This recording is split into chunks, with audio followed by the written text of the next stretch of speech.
Overhead absorption. A funny old topic really, because we understand that overheads need accounting for. You get it, right? You understand that. But then all of a sudden we sort of throw in other terms and numbers and the practicality, the budget, the actual number of hours, machine hours, labour hours, this times by this times by this, and all of a sudden I don't, maybe I don't get it. No, I don't quite get it. No. Well, let's take a step back, and hopefully by the end of this video I will make this as simple as possible with a full run through, start to finish, of how this process works and why. So we know when a business makes a product, there are going to be costs involved in making that product, and they are usually pretty easy to identify. There's going to be some materials involved, there's going to be some people involved, and with their time they will assemble the product, and we refer to this as labour.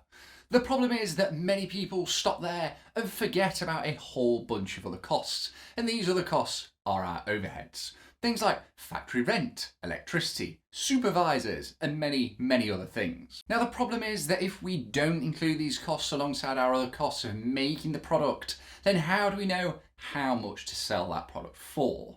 It's like saying materials and labour to make this product are £10, so let's sell it for 14. And then someone comes along and says, by the way, overheads work out to be £6 per unit. Right, okay, so I'm selling this at a loss. Yes, you are.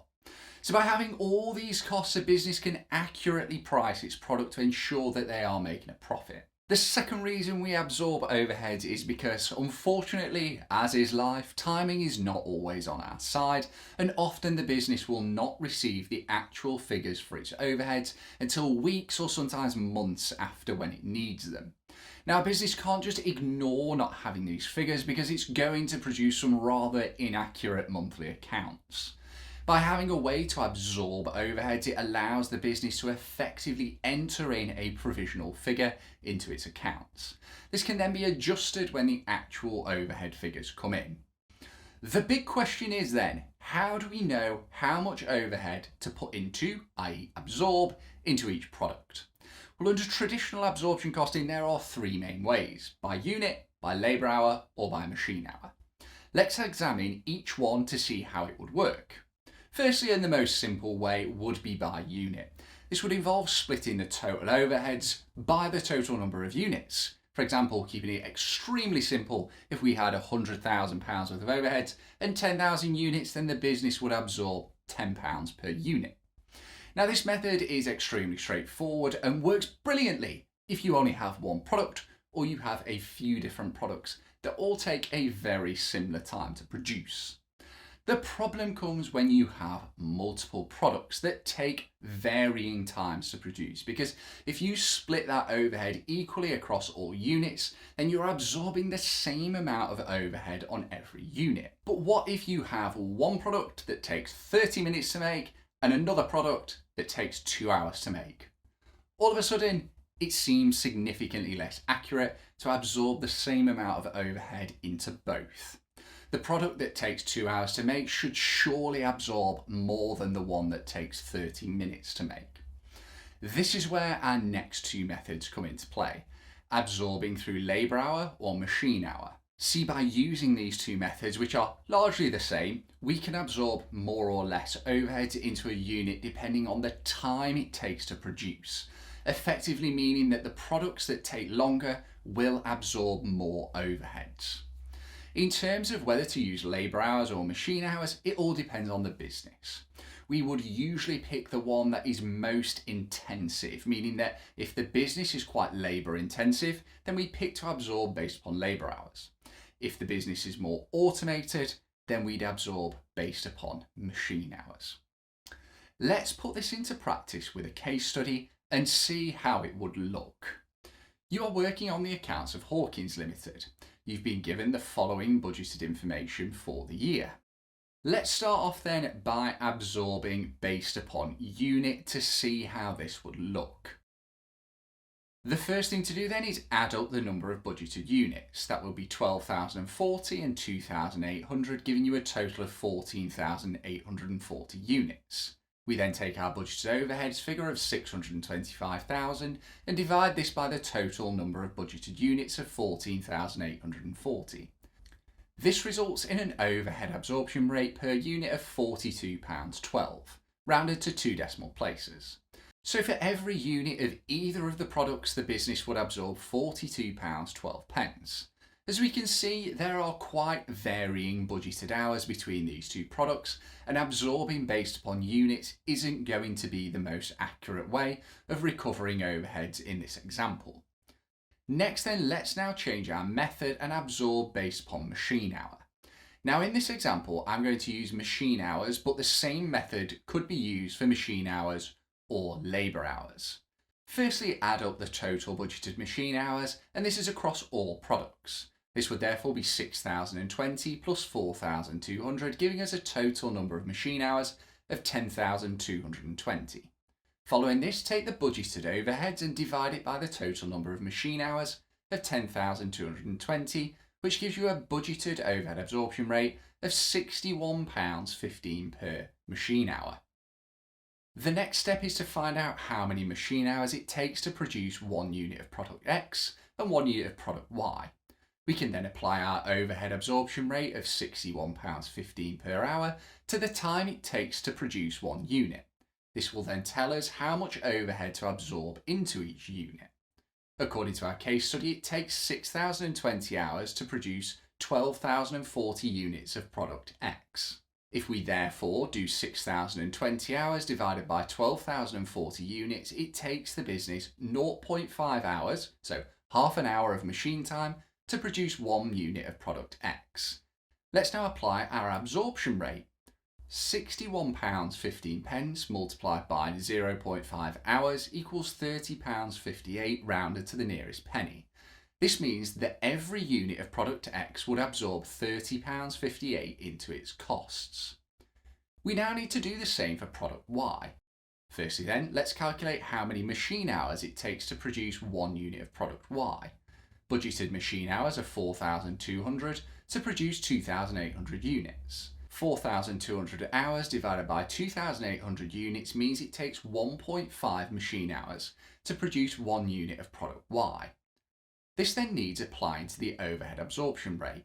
£61.15 multiplied by 1.5 hours equals £91.73, rounded to the nearest penny.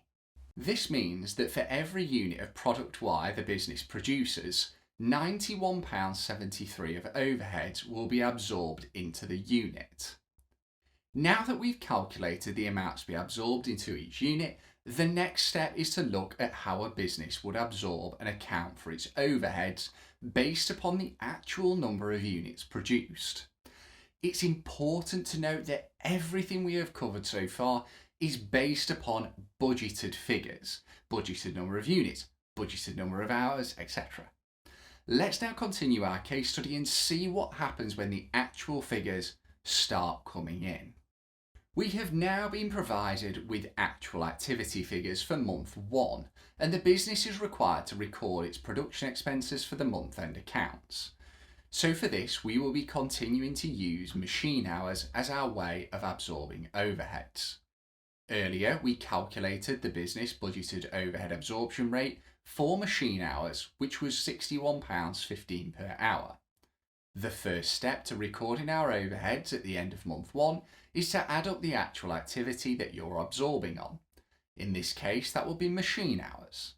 We therefore add together 680 machine hours of product X and 410 machine hours for product Y.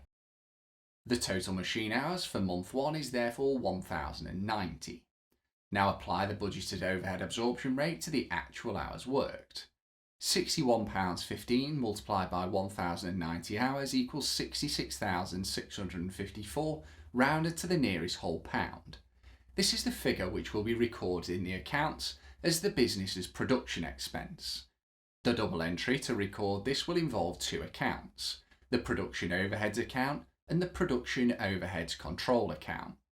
We debit the production overheads account as an expense to the business and credit the production overheads control account, which will later be adjusted when the actual overhead cost comes in and is the final step of this process. By doing this, the business is in a position where it has a provisional figure entered into its expenses to give an estimate of the expense which will actually come in. Let's now continue our case study showing what the business has to do when the actual overhead figures come in. Invoices have now come in and the business has spent $72,500 on overheads for month 1. This will be recorded as a credit to the business bank account and a debit to the production overheads control account. We calculated earlier that the amount absorbed based upon the actual machine hours worked was 66,654. This is lower than the actual overheads figure that has come in. This is what we refer to as under absorption because the business hasn't absorbed enough overhead into its expenses in comparison to what has actually been incurred.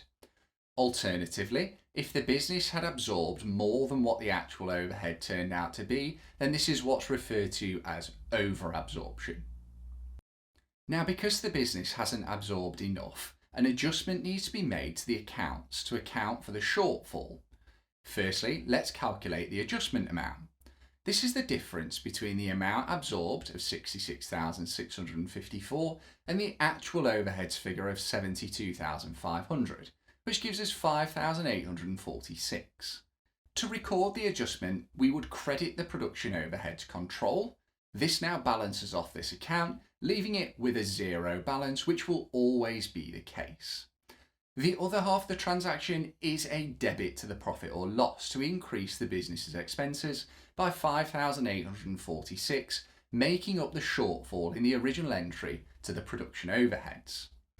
This process would continue each month throughout the year, and I just want to reiterate that whether you're using machine hours or labour hours as your method of absorption, the process is exactly the same. It would just be done using the budgeted labour hours and actual labour hours rather than machine hours.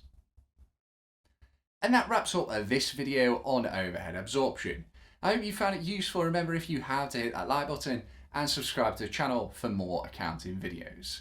Thanks again for watching. I'll catch you in the next one.